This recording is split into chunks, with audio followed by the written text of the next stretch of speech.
तो इसमें मैं बता रहा था कि हमारा थिंक अलाउड मेथड में कि प्रोटोकॉल एनालिसिस है कि हमारे पास एक्सपर्ट्स को हम उनकी राय के बारे में पूछते हैं कोई भी प्रॉब्लम के बारे में, और लोगों को बोला जाता है कि इसमें आपको इंटरप्ट नहीं करना है, ठीक है। Refers to a detail and somehow complex sequence of events, ठीक है, and that is known as episode. The scenario can involve individuals and objects, ठीक है। तो इसमें जो सिनेरियो है उसमें क्या बहुत सारे इवेंट्स होंगे, बहुत सारे पॉइंट्स होंगे जिसको डिस्कस करना है, और जो सिनेरियो है इसमें ऑब्जेक्ट भी होगा, इंडिविजुअल भी हो सकता है, या कलेक्टिवली दोनों भी हो सकते हैं, ठीक है। तो इसमें जो है थिंक अलाउड मेथड में हम टेक्नोलॉजी का इस्तेमाल भी कर सकते हैं, ठीक है, और हम अलग अलग पॉइंट्स के हिसाब से जो एक्सपर्ट्स की राय जानने की कोशिश करते हैं। आईटी टूल्स का भी हम इसमें इस्तेमाल कर सकते हैं, ठीक है। अब उसके बाद हमारे पास आता है कंसेंसस डिसीजन मेकिंग।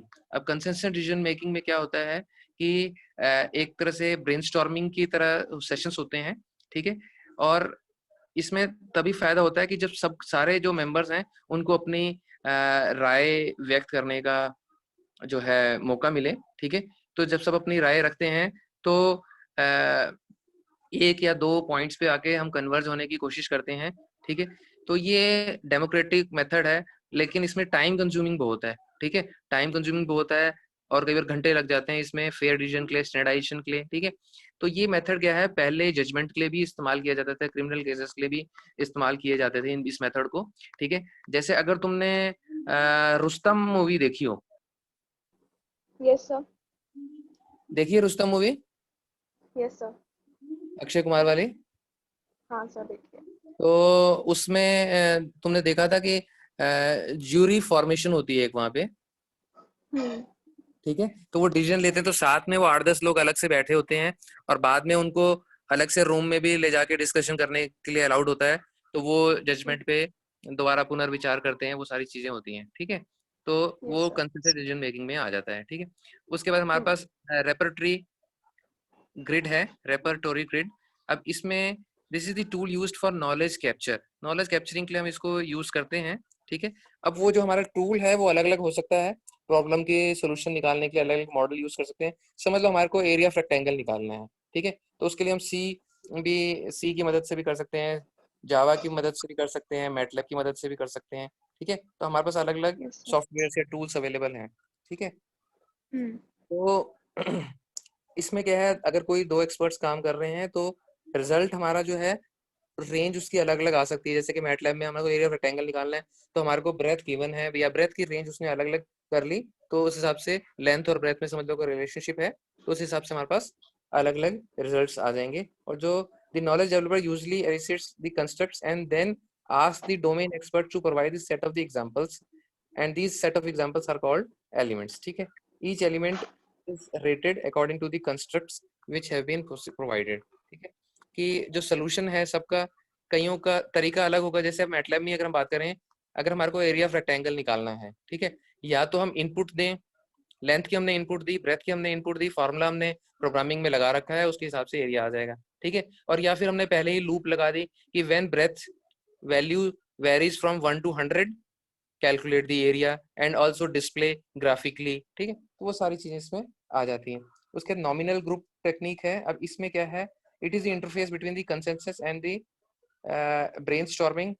इन दोनों का मिला जुला असर है ब्रेनस्टॉर्मिंग का, और एक नतीजे पे निकलने के लिए आता है। ये फास्ट टेक्नोलॉजी है। अब इसका मेन फायदा क्या है कि ये फास्ट टेक्निक है, तो इसमें आइडिया राइटिंग टेक्निक है, तो इसमें लिखते हैं और उस पर कंसेंसस आते हैं, तो ये इसलिए ये ज्यादा इफेक्टिव मेथड है, ठीक है। उसके बाद हमारे पास डेल्फी मेथड है। अब ये डेल्फी मेथड क्या होता है कि इसमें सीरीज ऑफ क्वेश्चंस पूछे जाते हैं, क्वेश्चनर्स होता है, एक्सपर्ट से पूछा जाता है, उसकी रिस्पांस पूछी जाती है, ठीक है। और अगर एक किसी क्वेश्चनर पे हमारे को नतीजे अच्छे आ जाते हैं, हमारे को कंसेंसस कुछ मिल जाता है, तो एक ही क्वेश्चनर से हम अगले क्वेश्चनर पे जाते हैं, ठीक है। उसके बाद हमारे पास कॉन्सेप्ट मैपिंग है। अब कॉन्सेप्ट मैपिंग में हमारे पास क्या है, बहुत सारे नोड्स होते हैं और लिंक्स होते हैं। नोड हमारा रिप्रेजेंट करता है कॉन्सेप्ट का, कॉन्सेप्ट रिप्रेजेंट करता है, और रिलेशनशिप उनके बीच में जो है, वो कॉन्सेप्ट्स के बीच में जो रिलेशनशिप है नोड्स के बीच में, वो लिंक का काम करती है, ठीक है। फॉर एग्जांपल कि हमारे को इंसुलेटिंग मटेरियल की हम बात कर रहे हैं। अब इंसुलेटिंग मटेरियल जो है वो सॉलिड भी हो सकती है, लिक्विड भी हो सकती है, या गैस भी हो सकती है, ठीक है।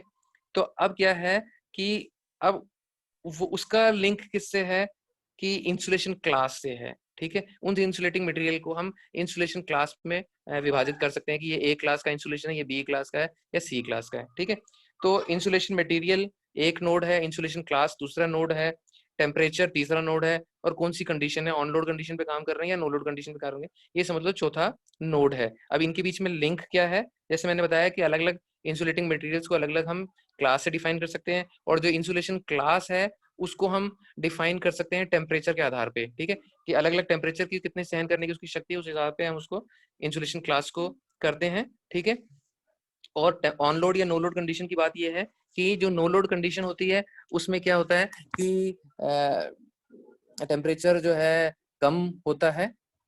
ठीक है, और जो ऑन लोड कंडीशन है, जब जैसे ट्रांसफार्मर काम कर रहा है या मशीन काम कर रही है, मोटर काम कर रही है, जनरेटर काम कर रही है, तो रोटेटिंग पार्ट्स होते हैं तो टेम्परेचर क्या है, ज्यादा होता है। ठीक है, तो तो ये सारे हमारे नोड्स हैं।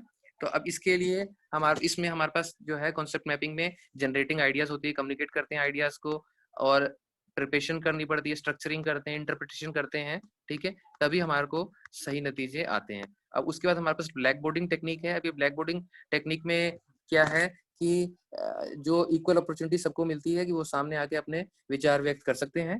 ठीक है, तो अब समझ लो कोई भी जो सारे के सारे जो एक्सपर्ट्स हैं वो कोई ना कोई अलग अलग ग्रुप से एसोसिएट हो, समझ लो बुखार हो गया, ठीक है, तो होम्योपैथी वाला अलग सोल्यूशन कोई देगा, ठीक है, और एलोपैथी वाला कोई अलग सोल्यूशन देगा। ठीक है, और इसी तरह से आयुष वाले जो हैं, आयुर्वेद अलग है, यूनानी अलग है, ठीक है, सिद्धा वाले अलग हैं, तो सब अलग अलग जो है अपने व्यूज देंगे, तो उसमें उसके बाद एक कॉमन सोल्यूशन पे निकला जा सकता है। ठीक है, क्या बेस्ट रहेगा। उसके बाद लास्ट टॉपिक इसमें है डॉक्यूमेंटेशन ऑफ नॉलेज। ठीक है, तो इसमें क्या है कि किस तरह से हम कलेक्शन करके डाटा का, इंफॉर्मेशन का, नॉलेज का, हम उसको कोऑर्डिनेट करते हैं एक्सेल फाइल में, वर्ड फाइल में, पीडीएफ फाइल्स में। ठीक है, ताकि उसको हम फ्यूचर के लिए रेफर कर सकें।